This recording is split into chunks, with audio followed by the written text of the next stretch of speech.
By now, there really should be no doubt in your mind. Global warming is real, it's man-made, and it threatens every single aspect of our lives.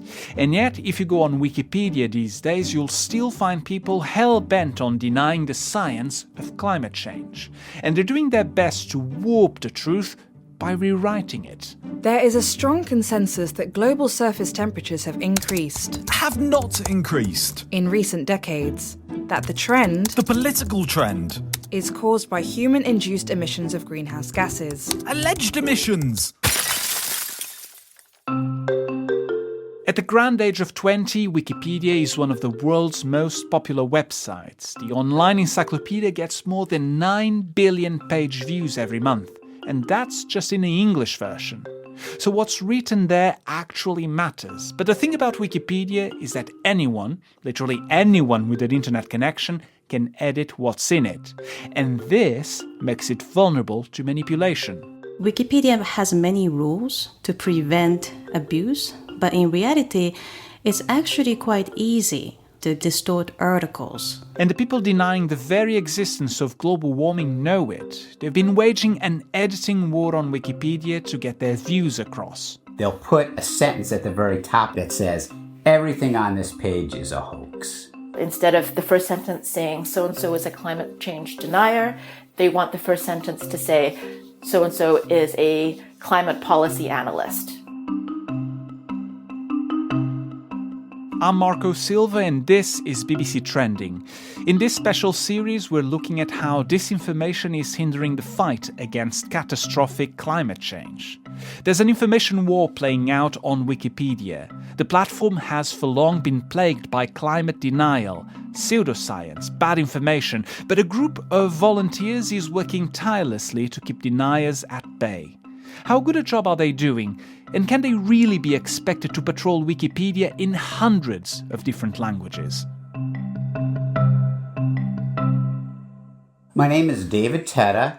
I'm one of the volunteer editors for Wikipedia's climate change page. And before, I worked at the U.S. Environmental Protection Agency from 1979 to the beginning of 2015. So it's fair to say that the environment, the protection of the environment, has been pretty central to your life. Yeah, I would say so.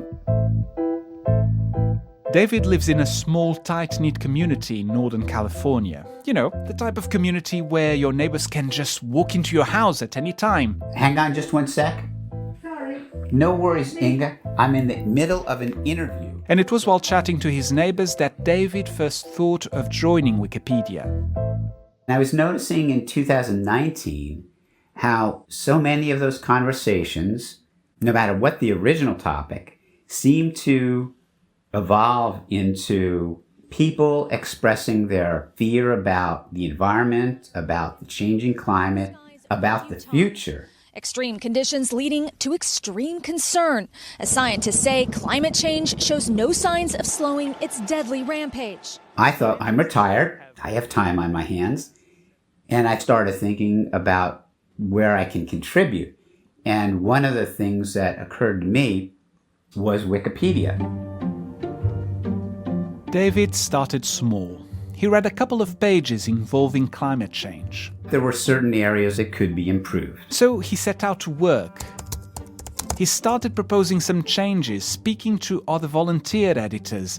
And before he knew it, David was spending hours on end keeping on top of all the science on climate change. My general rule of thumb for time, you have to read through about 100 pages of scientific information to edit a sentence. There are instances where I spent probably 100 hours expanding on entire sections. It is incredibly meticulous work, slow, but I imagine incredibly rewarding. Right now I'm looking at the page stats in terms of number of page views. 7 million people reading the words you're writing, that's pretty satisfying. It gives you a certain sense of responsibility for making sure you're getting it right. David is just one of dozens of volunteers that contribute to the main Wikipedia page on climate change, which, by the way, has a very special status. It is a protected page. you have to have a certain amount of editing experience to be able to edit the page at all. Less than 1% of all pages on English Wikipedia get some level of protection against editing. So you'd think being part of that exclusive club might actually shield these pages from trolls, from people with bad intentions, right? But there are occasionally people who meet that standard, who've done a little Wikipedia editing work, who will nonetheless come in and put a sentence at the very top of the page that says, everything on this page is a hoax. And that might stay up for a few minutes or an hour or so. But usually one of the editors will spot it. And this is important. Because the page on climate change has so many eyes on it, every time there's a new edit, the regular editors instantly know about it, and they're able to filter out any bad information. But the same doesn't apply to other climate-related pages. I can't remember how, but I stumbled across this page on sustainable energy, and it just had a lot of problems. That's Sue-Lane Brodsky. She's based in Vancouver, Canada, and like David, she's one of the editors keeping close tabs on climate Wikipedia. Misinformation about climate change is often in articles that aren't the main articles. They're kind of less trafficked articles about particular countries, or they can be articles about particular institutions or particular people. For example, when you've got an article about a climate science denier, an individual, people will try to soften that. They want the first sentence to say, so-and-so is a climate policy analyst. And that's a way of making the person sound more credible. These bad edits don't come up very often, but they can be done at any time. So people like David or Sue-Lane have to be permanently on guard. It's a constant battle against a faceless enemy. Still, volunteers say they've got the upper hand, and that's down to the way Wikipedia works. Wikipedia doesn't actually have a policy saying that you cannot put climate change denial into Wikipedia. What we do is instead we have policies that say you have to cite quality sources. If people explain to you that your sources aren't good, you have to engage in that conversation. And people who don't even make an attempt to do that are identified fairly quickly. In other words, you've got to show your work, people. It's fine to make an edit, but you've got to back it up with facts, with evidence from real quality sources. Wikipedia is just an uncomfortable place to be if you want to promote a point of view that goes against science. You know, if you're somebody with a fringe point of view, whether it's a denialist point of view or a fringe alarmist point of view, you're going to be kind of by yourself with all of these people saying, well, how do you defend that position? It's not fun. It's much easier to be on social media where you can say whatever you want and not really be held to task for it. Does that mean the deniers, the very people spreading misinformation, have just gone elsewhere, away from Wikipedia? Well, not quite. I'm Alex Denson. I'm a senior program strategist at the Wikimedia Foundation. That's the organization that runs Wikipedia. I'm also a longtime Wikipedia volunteer, and I'm interested in the climate crisis, how we represent that on Wikipedia. Alex is based in Uruguay. Over the last couple of years, he's spent hours on end editing climate change-related pages. And in that time, he's learned how to spot misinformation. He says it comes in 4 different flavors. Brace yourself and cleanse your palate. Number 1. The first is just neglect. This is information from 3 years ago, 10 years ago, that has been lingering on the site for whatever reason and no one's paid attention. This could be climate change science that's gone, well, out of date. It's wrong, it's old, but it's still online. Number 2. The other thing we have is balance problems. And a lot of our energy topics have something like this going on, where it's like only one field or perspective ever really found its way in. Like writing about fossil fuels, their chemistry, their economic value, while saying suspiciously little about how damaging they are for the environment. Number 3. Then we have the kind of active misinformation going on that's in the background. This is where someone will come in and kind of subtly erase one of those balance topics or actively fight it. Here's an example that Alex spotted this year.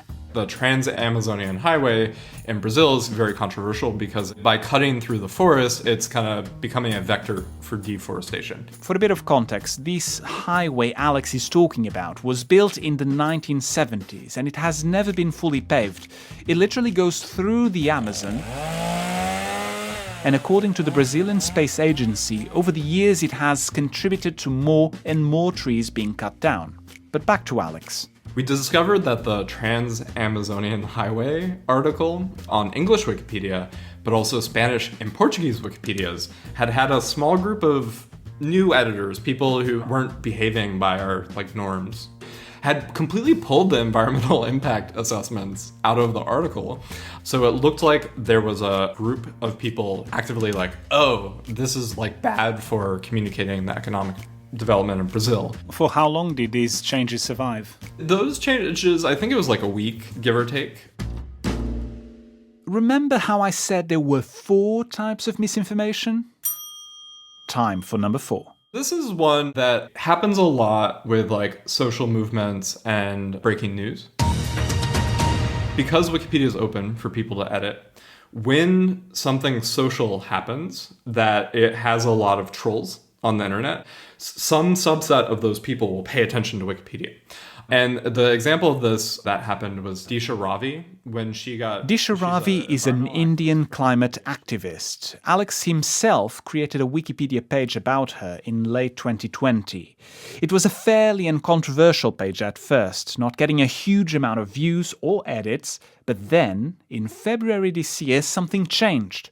A 22-year-old college student, a youth climate change activist, has been sent to police custody for 5 Disha days was after her arrested arrest. for sharing a document that was meant to help farmers protest against the government. And then when it hit the news, far-right extreme Hindu nationalists suddenly were all pouncing on her biography, trying to warp it in another direction. And we couldn't just leave the page unlocked. Meaning Alex and the other volunteers made it more difficult for anonymous new users to drop by and vandalize the page. Right? Because it was a target. And this tends to happen with breaking news stuff, where something really polarizing might spread out into problems. It's fair to say misinformation comes in all shapes and sizes, but Alex is convinced Wikipedia is well protected against most of them. All of the studies on vandalism and misinformation and stuff suggest that our kind of natural immune system on the big language Wikipedias catches something like 97% of it rapidly. But how do they do it then? We have bots, Computer programs, that revert stuff that's very obviously problematic. And then we have several layers more of immune system. So every edit is in front of a group of patrollers on the wiki. And then you have people like me who watch the kind of high visibility pages on these topics because we know they'll get targeted. But is all that enough? Wikipedia has many rules to prevent abuse, but in reality, it's actually quite easy for skilled networks to get around these rules and distort articles. So manipulating pages on Wikipedia is actually much easier than we think. That's Yumiko Sato. She's a Japanese writer based in the US. For her work, she has spent a fair amount of time investigating Wikipedia, not just the English version, but versions in other languages too. The English Wikipedia is the largest version, with about 40,000 users actively editing it each month. But Wikipedia exists in more than 300 languages, and half of them only have fewer than 10 active contributors. in other words, in more than 150 versions of Wikipedia, you have fewer than 10 people editing pages in their language each month. And this, Yumiko says, is a bit of a problem. Wikipedia works only if the editing community is large and independent enough to weed out the misinformation. So even though English Wikipedia isn't perfect, it's still the best version of Wikipedia because of that. Other versions are much smaller and lack editorial diversity, so that makes them vulnerable to manipulation. does non-English Wikipedia have a misinformation problem? Absolutely, yes. So, just how serious is it? Well, I took a look at Wikipedia pages about climate change in some of those 300 plus languages. Obviously, I didn't go through all of them, but still, it didn't take me long to find some issues. On Croatian Wikipedia, almost half of the article on climate change is devoted to skepticism and conspiracy theories. On Swahili Wikipedia, right at the top of the page, you'll find a suggestion that scientists are divided over whether or not mankind is to blame for global warming, which they're not. Bosnian, Romanian, Belarusian, Mongolian Wikipedias, same thing. Chinese Wikipedia lists some pretty wacky, widely disproven theories to explain global warming, side by side with actual science. It was shocking, so I put my findings to Alex from the Wikimedia Foundation.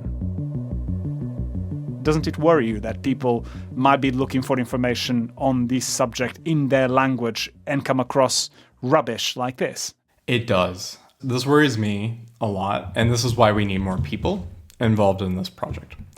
If we're serious about the global crisis, we need to be communicating in these other languages, and we need to push back on this information and science, but that only works if the science literate show up in that language, in that Wikipedia. One of the key principles of Wikipedia is that it's mostly down to the volunteers to decide what's published on the platform. The whole system is meant to be open to anyone and also self-governed. And that's part of the reason why Alex says that to solve a problem like this, you just need more people editing. Yumiko, the Japanese writer who studied Wikipedia, disagrees. I think the foundation needs to monitor them to ensure the quality and accuracy of their articles. And if they cannot do that, perhaps they should make just one Wikipedia maybe, one global Wikipedia that users from around the world can edit and read in the language of their choice. Using machine translation. It's not a perfect solution, but it's better than what we have now. Until that happens, it's entirely down to volunteers like Sue Lane to hold the fort. Wikipedia is uneven. You do have to still take it with a grain of salt. There's some articles that explain things really well, and there's some articles that are still quite poor. That's what the volunteers are there for, is because we feel that there's stuff to improve. And that's it for today. I'm Marco Silva. I produced and presented this episode. The series producer is Vibeke Venema, our editor is Mike Wendling. If you're enjoying the series so far, please do all those things podcasts ask you to do, whether that's subscribing to the show, posting a review if you can, or sharing it on your socials. Thanks for listening.